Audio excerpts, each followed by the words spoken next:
Hi there, Fletch here, your host.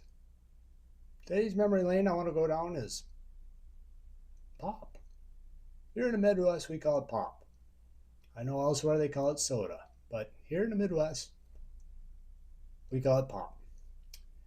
And back in the 70s, there was a company called Pop Shoppe. It was founded in 1969 in Canada, and it kind of spread out into the U.S., Minnesota, Kansas City, I think probably Wisconsin, kind of the Midwest. It really in its prime years in 1972 to 1980, and it basically closed the doors in 1983. So it was a quick fad. And basically, what it was a company that made pop in 26 flavors. And you would just go to, it was basically a brick building, separate to anything, wasn't in a grocery store or anything. And you could pick and choose. And it came, you'd basically grab a plastic cart as you walked in, and you'd go to town, and then you could grab any pop you want. Two of this, four of that, six of that, it didn't really matter.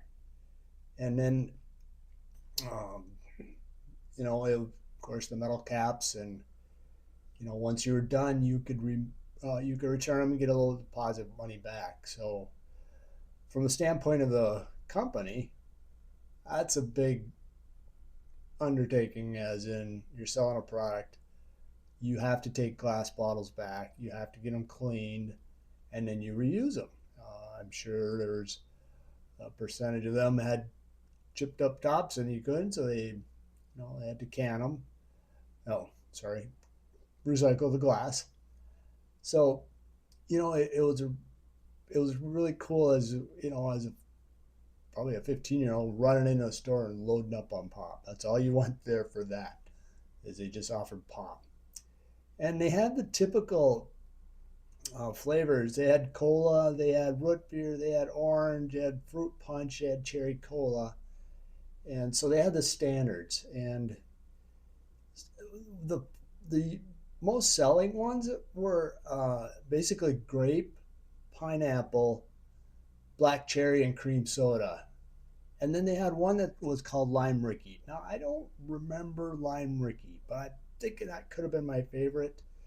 I do like lime, and and probably I know that one was probably my favorite. I don't recall the name Lime Ricky though.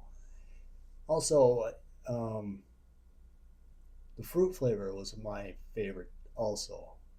So yeah, when you're a kid, that was hey, we're just focused on pop, and that's all you went in there for, to load them up into these plastic carts and take them home, and then you just make sure you want to take care of them so you can get them back, get your deposit money.